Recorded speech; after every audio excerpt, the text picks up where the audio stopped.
देखिए, जब भी आप ITR भरते हैं तो ITR भरते समय आपको कुछ बातें हैं वो ज़रूर चेक कर लेनी चाहिए। जैसे आपका पैन कार्ड का डिटेल, आपका नाम, जो आपको जॉब दिया है उसका टैन नंबर, ये सभी आपको वेरीफाई कर लेना चाहिए ताकि आपका ITR है वो रिजेक्ट ना हो। जैसे कोई व्यक्ति नौकरी में है तो उसके लिए फॉर्म 16 है वो बहुत ज़रूरी हो जाता है। उसमें हर तरह की डिटेल होती है जिसके माध्यम से वो आसानी से अपना इनकम टैक्स रिटर्न है वो भर सकता है। ऐसे में फॉर्म 16 के बारे में आपको सारी जानकारी होनी चाहिए जिससे IT रिटर्न करते समय आपको टैक्स नोटिस का सामना ना करना पड़े। अब फॉर्म 16 में कौन कौन सी जानकारियाँ हैं मिलती हैं।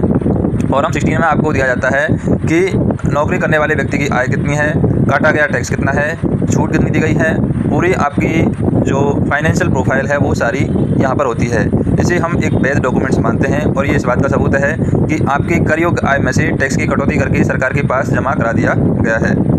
और कुछ चीज़ें हम देखें, फॉर्म 16 के 2 भाग होते हैं। पहला भाग ए होता है जिसमें पैन की डिटेल, नियोक्ता का टैन नंबर, प्राप्त हुई सैलरी, काटा गया TDS, ये सभी होता है। वही दूसरा जो भाग होता है उसमें टैक्स फाइलिंग की जानकारी होती है। कुल आय आपकी, छूट आपकी जो HRA या LTA से जो आपका डिडक्शन है वो दिया जाता है, कटौती दी जाती है जो 80C 80D के थ्रू जो कटौती हुई है वो आपकी दिखाई जाती है, और कुल आपकी टैक्सेबल इनकम यहाँ पर दिखाई जाती है।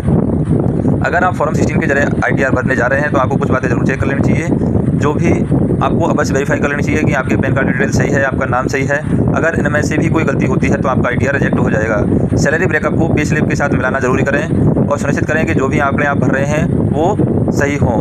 फॉर्म 16 के कटौती सेगमेंट में house rent allowance, leave travel allowance, section 80D 80C claim की सारी जानकारी आपकी वास्तविक कटौती के मुताबिक ही होनी चाहिए। TDS आंकड़ों को भी फॉर्म 26AS और एनुअल इन्फॉर्मेशन स्टेटमेंट के साथ क्रॉस चेक जरूर करें। फॉर्म 26AS एक ऐसा स्टेटमेंट होता है जिसमें सारी टैक्स से जुड़ी जानकारी होती है, जैसे टैक्स पेयर का पैन नंबर, TDS यानी टैक्स डिडक्टेड एट सोर्स, और TCS tax collected at source, और एडवांस टैक्स एंड रिफंड आदि की जानकारी यहाँ पर शामिल होती है। वहीं अगर AIS फॉर्म की बात करें तो 26AS में दी गई जानकारी का जो विस्तृत सारांश होता है वो AIS रिपोर्ट के अंदर होता है। तो इन सारी बातों का ध्यान रखें जब भी आप इनकम टैक्स रिटर्न फाइल कर रहे हैं। धन्यवाद।